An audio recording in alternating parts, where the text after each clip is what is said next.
So my name is Lindsay Walsh. I'm the council president for the city of Issaquah. We've got our council members up here. We've got one who wasn't able to make it, but we are so glad that you are here, giving us a little bit of your time.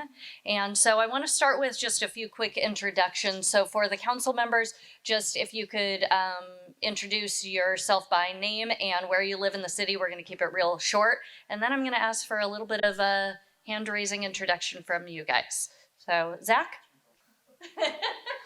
Hi, I'm Zach Hall. I'm the Deputy Council President. This is my third year on council now, and I live just along Newport, about 5 minutes away from here. Thank you all for coming. I'm Barb Michelle, and I've also been on the council for 3 years, and I live in Old Town, just right over there. Good evening, thank you for coming. I'm Russell Joe. I've been on the council now starting my 9th year. Live on Squawk Mountain, and appreciate the school district hosting us tonight in this beautiful facility. Thank you.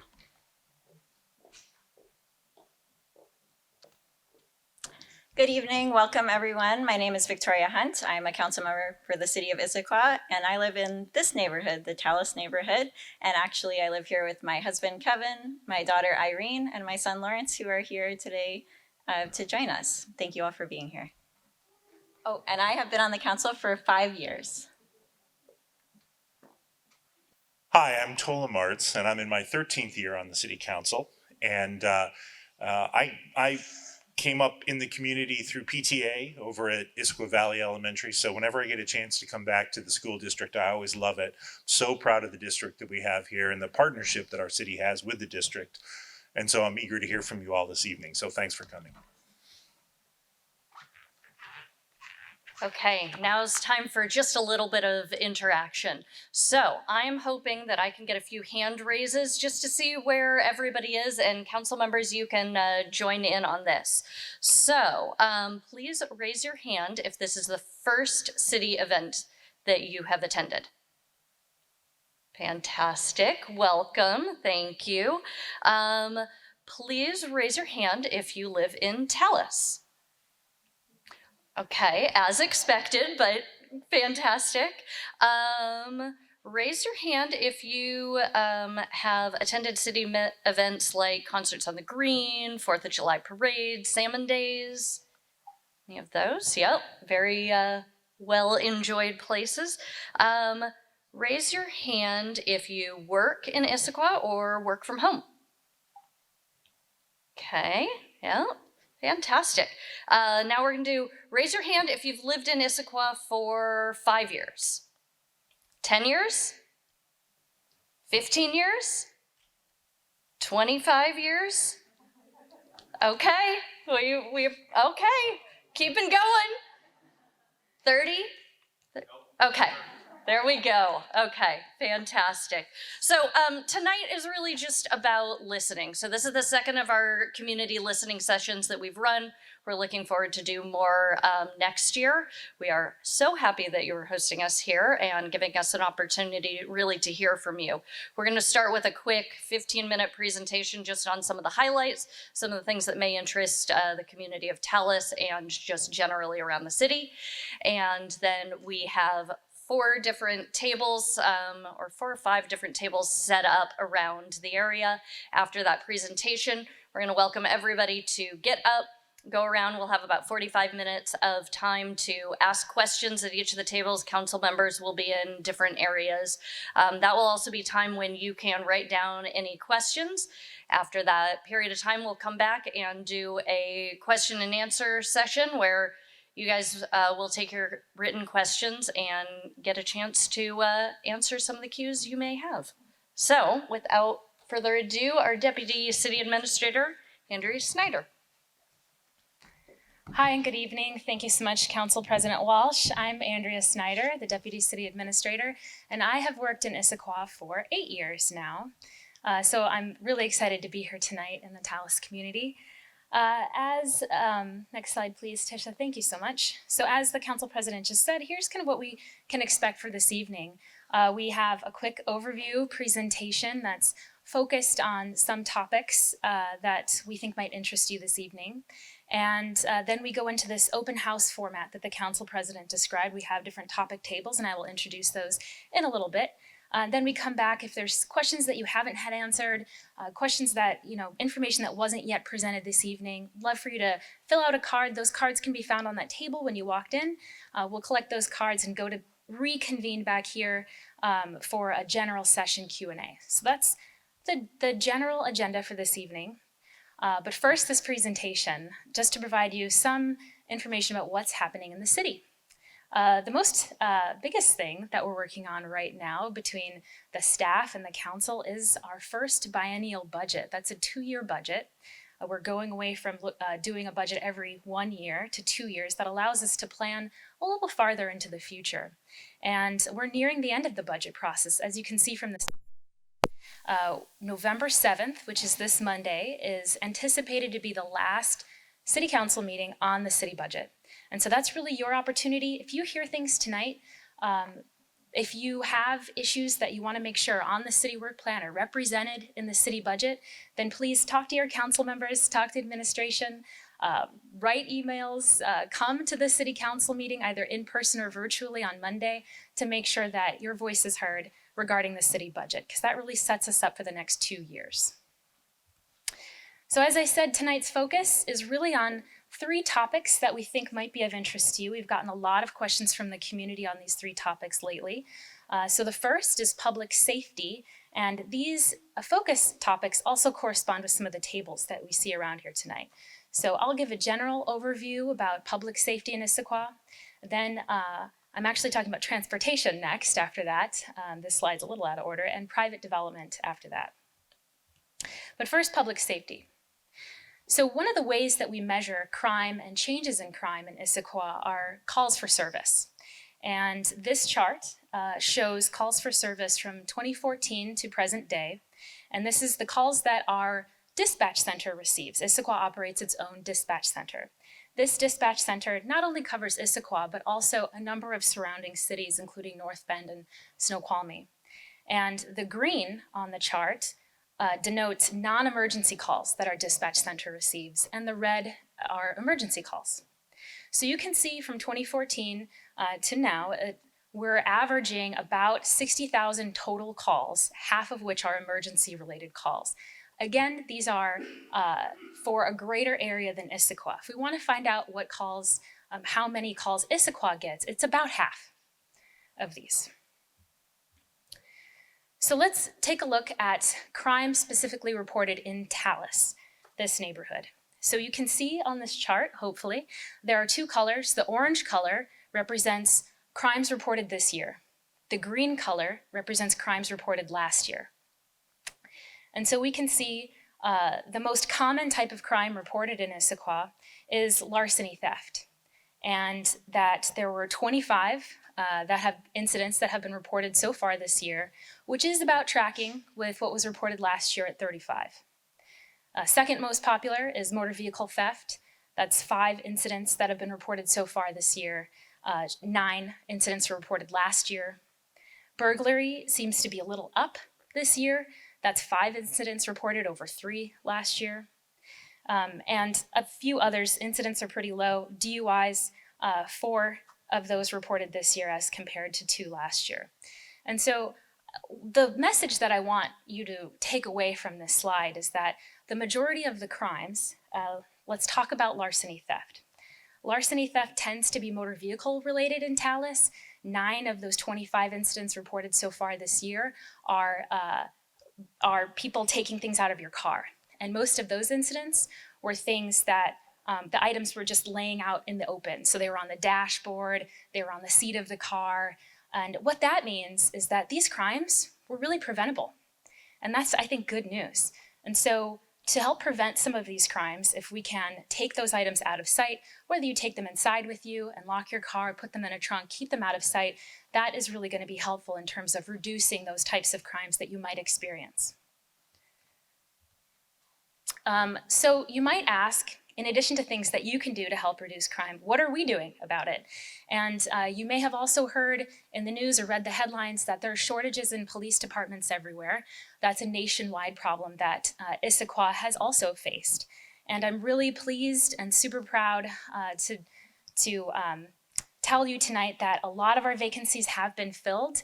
Our police chief, Paula Schwan, has done an amazing job taking a look at how we have been recruiting and retaining our officers and really improving that so that Issaquah is highly competitive for top quality talent. And we've been able to fill those positions a lot faster than other communities have thanks to Chief Schwan's efforts. And including, it's something we're still working on. We have 11 vacancies, but 5 just started last month, and it's something that's a continuous process for us. So we're really happy with the progress that we've made. So as we look forward into the next biennium or 2 years, what's in the proposed budget? So how are we going to continue to tackle safety? We're focusing on police department recruitment and retention still. That's an ongoing effort, as I said. A new thing that we're going to explore is body-worn cameras. We don't have that yet in the Issaquah Police Department. So we're going to be doing some scoping next year and implementation the year after to increase transparency to our residents about what our officers do and how they respond to these calls. We're also adding a few more positions that are needed within the department and acquiring more patrol vehicles for those staff members. So in addition to our response with public safety, with police, Issaquah is also doing many things in human services to provide human services to those in need. And we know that we've heard concerns from the community about a rise in homeless population and needs there. And so one of the new things that we are excited to pilot is this emergency housing program. It's a collaboration with Motel 6 to provide emergency housing for those who are really in need. And we're going to take that opportunity to also connect them with different human services programs that they may require. And so we're not just looking at enforcement for public safety, but we're also addressing the human services need for a growing part of our community. Next up, transportation. And I actually want to take this moment to pause. I am sure that there are some things that I have said that raise a lot of questions for you. And I'm going to ask that you hold those questions for now and that you can address them with Chief Schwan. She's much more knowledgeable about the specifics of the police department than I am, and along with our other topic tables. And so after this presentation, I really invite you to talk to each of the staff that are here tonight and get your specific questions answered, as well as the council. We're here for you. We're here to listen to you and get your questions answered. That is the purpose of this evening. So switching gears to transportation, we've heard from this community some concerns over the traffic signal, that it can function better, and we have made radar adjustments in September and verified those in October, so hopefully that's functioning better for you. If it's not, always let us know. We also have heard that speeds at drop-off times and pickup times around this middle school have been a concern as well.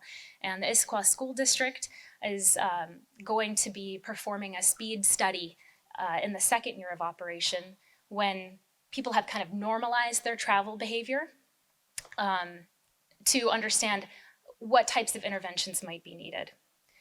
And finally, wanted to talk a little bit about transit. So for those of you in the room who have been around for more than 5 years, you may have heard this topic of a Talus or squawk shuttle, and that's a conversation that we're reviving. We want to provide connections to the transit center that don't require you to get in your car.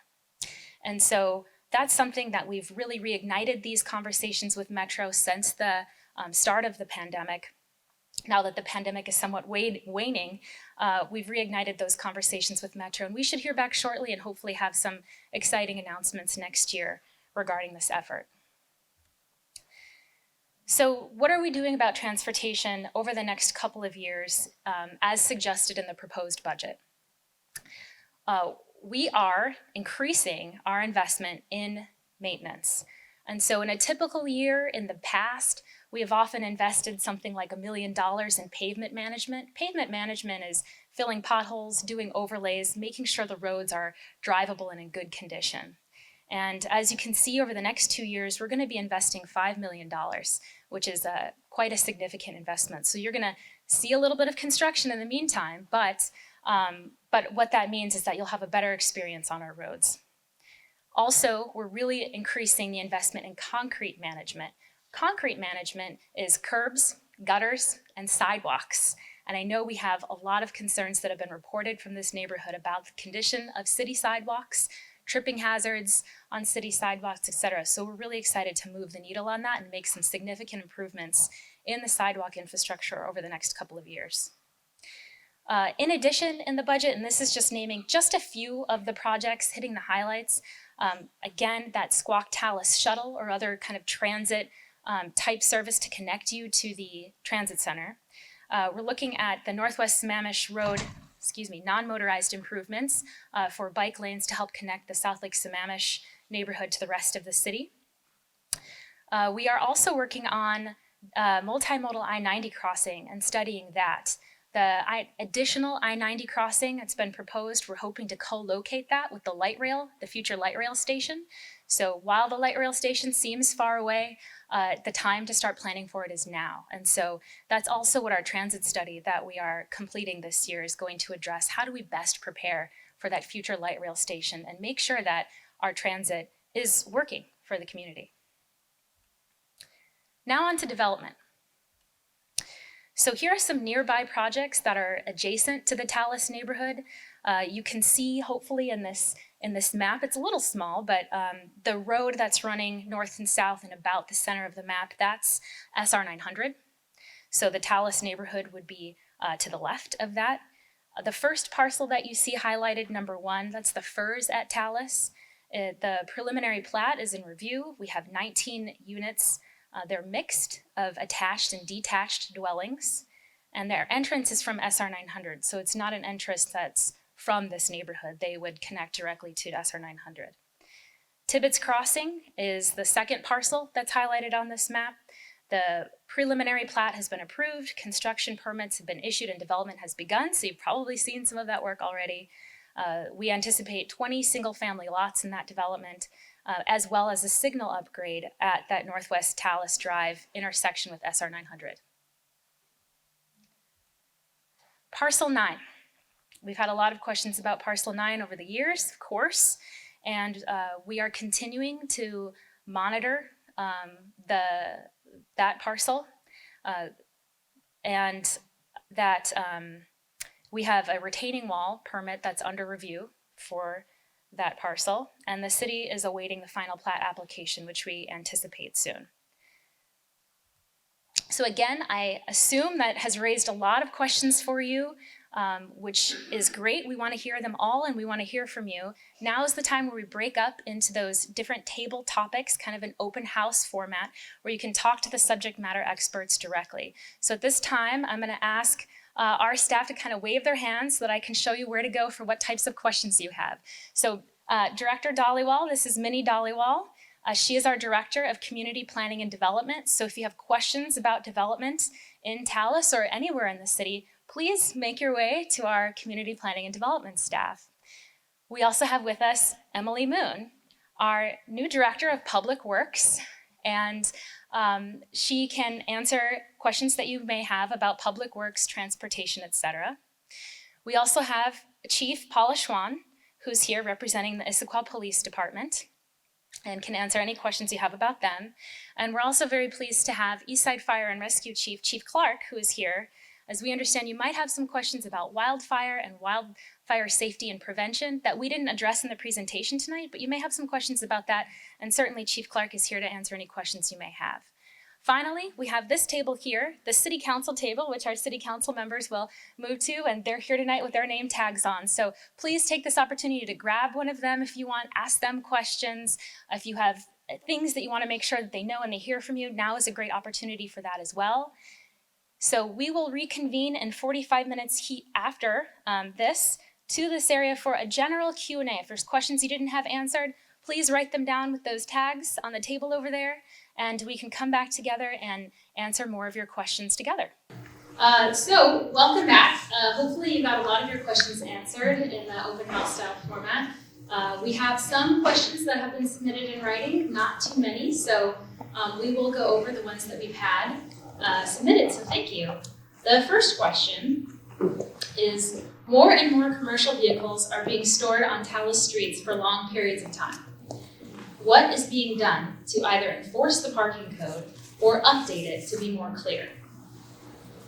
And so I'm going to assume that council maybe does not want, would like to refer to Chief Schwan. Okay, great. Chief Schwan, can you come up here and help answer this question?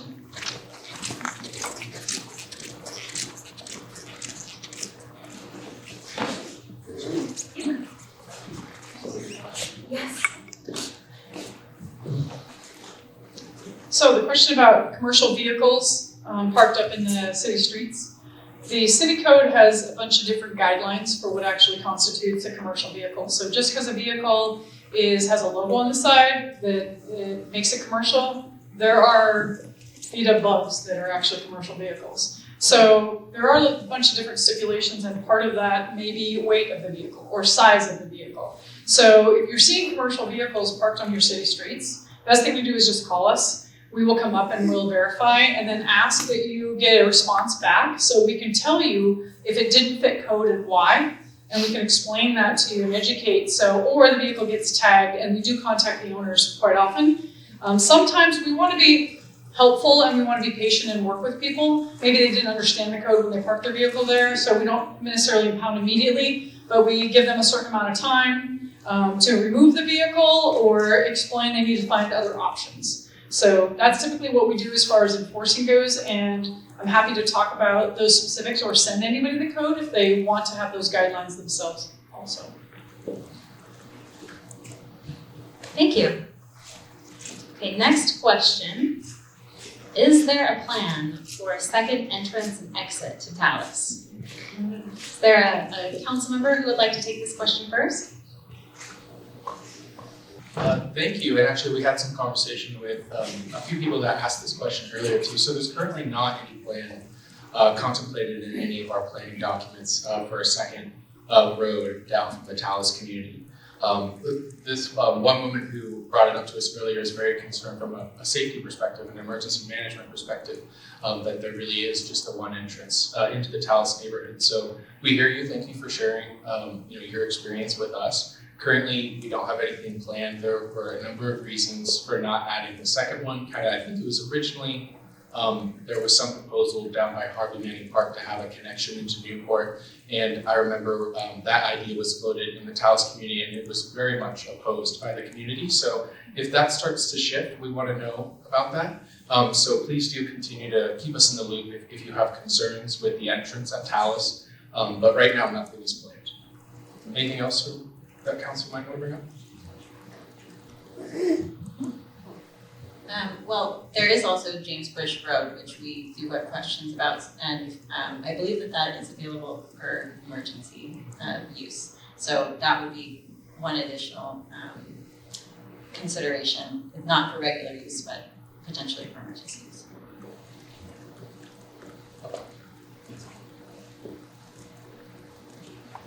Okay, thank you. And only one more question was submitted. And this question is, I think I'm going to ask Emily Moon, Director Moon, to start making her way up here. Why are there HOV lanes on SR 900 by I-90? They seem to create more traffic and blocking the right on red onto Gilman, causing traffic to back up at the on-ramp. Similar thought on the bus lane coming off of I-90 East at exit 15. It is rarely used by buses, but causes the car traffic to back up. All right, thank you. A lot packed into this one. So first I will say, we are always monitoring the performance of our roadways, looking both at safety factors and just how well they are performing. Moving traffic, whether that's on foot or in a car, for example. And what makes this particular roadway a little bit more cumbersome for us to troubleshoot at times is because it is a state road. And so we have to collaborate with the state on any potential solutions. And so the good news on this, in terms of traffic signal performance, for example, is that we are currently having conversations with the state about their traffic signals on SR 900 and how those perform and how they are also linked or not linked, as the case may be right now, with the city's traffic signals So if we can continue to work on those issues, and we are, hopefully we will have some of those problems alleviated to some degree. But I'm thankful to have this extra opinion, and we will take this back to the traffic engineers. Thank you.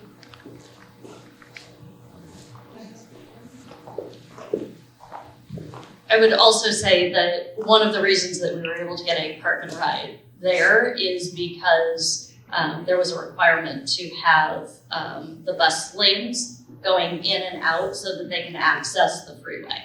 And so it was one of the requirements from the state in order to, or from King County, I guess, in order to put that in, was that kind of collaboration. And so if that isn't serving, we would kind of have to go back to that concept of, hey, the park and ride isn't right at the freeway area.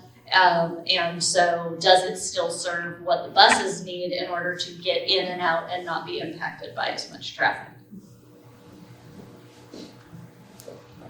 Great, thank you. So that's all the questions that we had submitted in writing this evening. I really want to thank you for coming out. Hopefully you have had your questions answered. I also want to thank the school district for hosting us tonight in a wonderful facility. Thank the city staff for being here tonight, providing refreshments, and thank you also to City Council. Council President, you have anything else to say? I was just gonna say, our email address is citycouncil@issaquahwa.gov. Please, if you have something on your mind, email us. Honestly, we get maybe 5 emails a week.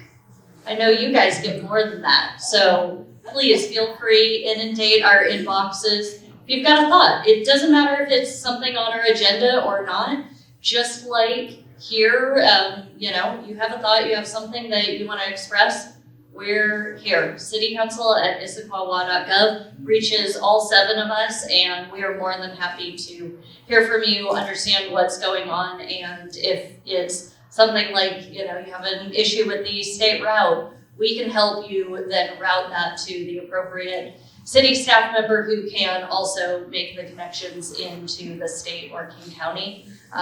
Please use us, utilize us, and if there's a way that we can help, please let us know. Thank you very much.